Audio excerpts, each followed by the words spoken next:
ये यहाँ पे चलता हूँ।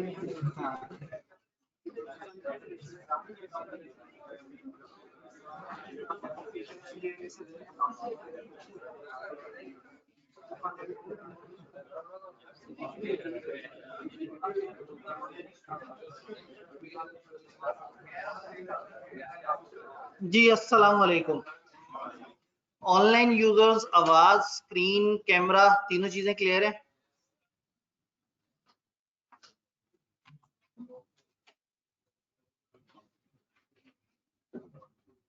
बेहतरीन। एक भाई ने कहा स्क्रीन क्लियर नहीं है, स्क्रीन क्लियर है?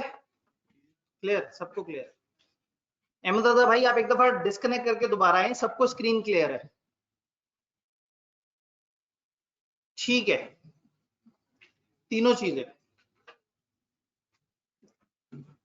कल हम लोगों ने लेक्चर समझा,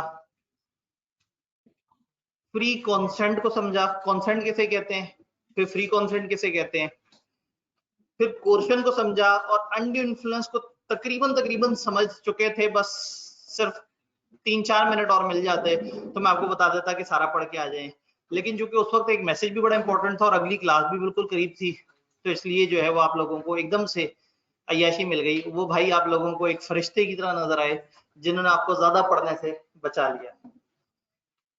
मैं एक छोटा सा रिकैप दे दूं हर दिन की तरह से, फिर आप लोगों के जो सवाल हैं वो आप पूछिएगा। ऑनलाइन वाले जब तक कितने सवाल फेंक चुके होंगे हम उसको आंसर कर रहे होंगे।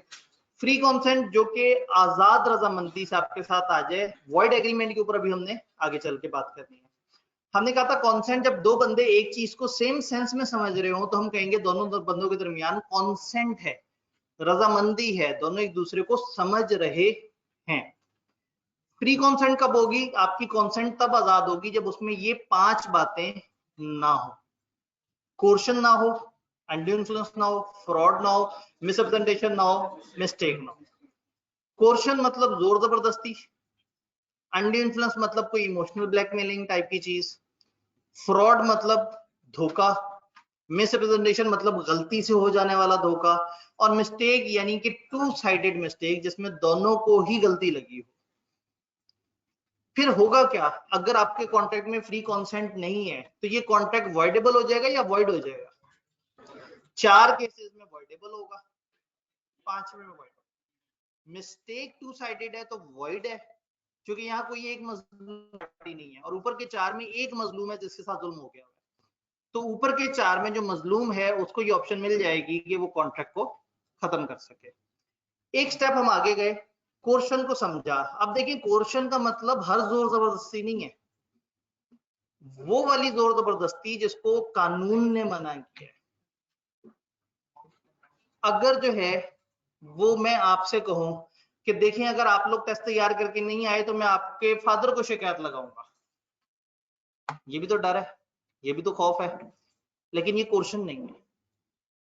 क्योंकि आपकी गंदी परफॉर्मेंस पे आपके वालिदैन को शिकायत लगाना ऐन इबादत है, इसमें कुछ गलत नहीं है। एक बच्चे के वसी दर मफाद में आपको जोर जबरदस्ती लगा, लेकिन कानूनी एतबार से वो कोर्शन नहीं है। कोर्शन किसे कहते हैं? 4 में से एक काम करने को। आप एक ऐसी हरकत करें जो जुर्म है पाकिस्तान के तहत दूसरे के साथ, या एक ऐसी हरकत करने की धमकी दें, या उसके एसेट छीन लें, या छीनने की धमकी देते हैं। इन 4 में से कोई सा भी एक काम करें इस इरादे के साथ कि दूसरा बंदा आपके साथ कॉन्ट्रैक्ट में आ जाए, तो इसको हम कहेंगे कोर्शन। कोर्शन कहीं से भी आ सकती है और कहीं को भी जा सकती है, ये जुमला भी हमने समझा था। फिर कोर्शन में जो बर्डन ऑफ प्रूफ है वो मजलूम आदमी के ऊपर है, उसको साबित करना है कि उसके साथ वाकई जुल्म हुआ था, वाकई में कोर्शन हुई थी, क्योंकि कॉमनली कॉन्ट्रैक्ट में कोर्शन नहीं होती। तो अगर एक बंदा कह रहा है कि गन पॉइंट पे हुआ था या जुर्म हुआ था, तो उस मजलूम को साबित करना पड़ेगा कि ऐसा हुआ था या नहीं हुआ था। कॉन्ट्रैक्ट के साथ क्या होगा, वॉइडेबल हो जाएगा। आपको पता है किसके ऑप्शन पे वॉइडेबल हो जाएगा, मजलूम आदमी, एग्रीव पार्टी, उसके ऑप्शन पे वॉइडेबल हो जाएगा। और अगर वो कॉन्ट्रैक्ट खत्म कर देगा फिर क्या होगा, जो भी बेनिफिट्स एक दूसरे को दिए गए होंगे वो रिस्टोर होंगे, और किसी को गलती से चले गए होंगे वो भी वापस करेंगे। ये कोर्शन में हमने बात की थी। अभी एंड पे सवालों की तरफ आते हैं। फिर हम पहुंचे थे एंडी इन्फ्लुएंस की तरफ। हमने कहा एक बंदा दूसरे बंदे के साथ उसका रिलेशन ऐसा है कि दूसरा उस पर भरोसा करता है, दूसरा उसकी बात मानता है, इसकी विल को, इस मजलूम की विल को वो बड़ा डोमिनेट करता है। मतलब वो कहता है ये ऐसे कर लो, तो नीचे वाला बंदा इखलाकन वैसा करने पे मजबूर होता है। तो जब एक बंदा दूसरे की बात मानता हो, दो तीन रीजन हो सकती हैं, उसके ऊपर हम आज बात करेंगे। अगर एक बंदा दूसरे की बात मानता हो और दूसरा बंदा जिसकी बात मानी जा रही है वो इस चीज का गलत फायदा उठाए और एक बंदे को कॉन्ट्रैक्ट में ऐसे शामिल कर ले कि जिसका फायदा उसी बंदे को हो रहा हो, वो जो बड़ा है, जो जिसकी बात मानी जा रही है, तो इसको हम कहते हैं यहाँ अनड्यू इन्फ्लुएंस हुआ। अनड्यू इन्फ्लुएंस में हम लोगों ने जो डिस्कशन की थी वो था कि कॉन्ट्रैक्ट वॉइडेबल हो जाएगा और बर्डन ऑफ प्रूफ किस पे आएगा, जालिम, जो पार्टी डोमिनेट कर रही है। क्योंकि अगर वो कह रहा है कि नहीं हुआ था अनड्यू इन्फ्लुएंस, तो कॉमनली हमारी असम्पशन ये होती है कि जब भी दो पार्टीज ऐसी हों जिनमें से एक दूसरे को इन्फ्लुएंस कर सकता हो और कह दे कि मैंने नहीं किया, तो हम कहेंगे यार मजाक कर रहे हो, बेटे से कॉन्ट्रैक्ट किया और तुमने बस बेटे को कहा ही ना हो, ये कैसे पॉसिबल है। तो ये दो पॉइंट्स हम लोगों ने पढ़े थे और फिर उसके बाद जो है वो लेक्चर हमने रोक दिया था। मुझे बताइए फिजिकल ऑडियंस, तीसरा वाला अभी हमने नहीं पढ़ा, तीसरे वाले के ऊपर अभी हमने बात करनी है। फिजिकल ऑडियंस, आपका कोई सवाल, फिर ऑनलाइन वालों के सवाल देख लेंगे जी। टॉपिक मजे का है और मजे की बात है, एसेंशियल्स ऑफ कॉन्ट्रैक्ट में सबसे ज्यादा सवाल या एक्सेप्टेंस वाली साइड से आते हैं या यहां से आते हैं,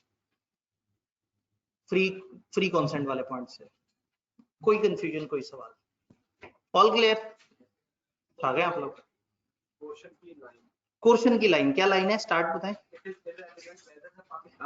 जी। पाकिस्तान पिनल कोड जो है वो अप्लाई कर रहे हैं या नहीं कर रहा। अगर पाकिस्तान में एक बंदे ने आके मुकदमा किया जी फलाना बंदे ने मुझे कत्ल करने की धमकी दी थी, पाकिस्तान के अंदर कानून की जो दफा 302 है और मुख्तलिफ और दफा वो ये बताती हैं कि कत्ल एक जुर्म है, पाकिस्तान के कानून के मुताबिक जुर्म है। तो अगर एक बंदे ने मुझे कत्ल करने की धमकी दे के मेरे से कॉन्ट्रैक्ट करवाया और मैं अदालत में जाऊं तो मैं कह सकता हूं उसने कोर्शन की थी। अब ये नहीं हो सकता वो बंदा कहे जी वो तो मैंने सिंगापुर में धमकी दी थी इसे। सिंगापुर में तो कत्ल की धमकी तो शुगल होता है। तो हम कहेंगे भाई इस वक्त अदालत पाकिस्तान की है, आप पाकिस्तान में हो, तो पाकिस्तान में चूंकि ये जुर्म है तो इट इज इररेलेवेंट कि वहां पाकिस्तान का कानून चलता था या नहीं चलता था, मुकदमा कहां हुआ है। तो अगर पाकिस्तान में मुकदमा हुआ है तो फिर हम ये देखेंगे कि पाकिस्तान की अदालत किस कानून को फॉलो करेगी, वो देखेगी पाकिस्तान का पिनल कोड। अगर वो हरकत पाकिस्तान में जुर्म है, फॉर एग्जांपल जुआ खेलना कुछ मुल्कों में जुर्म नहीं है, कुछ मुल्कों में है, तो अगर पाकिस्तान में केस हो रहा है और जुए की बात हो रही है तो फिर हम कहेंगे कि हाँ भाई पाकिस्तान में चूंकि जुर्म है तो यहाँ पे उसकी सजा या यहाँ उसके ऊपर बात हो सकती है, दूसरे मुल्क में उस पर बात नहीं हो सकती जी। फ्री कॉन्सेंट, ठीक है,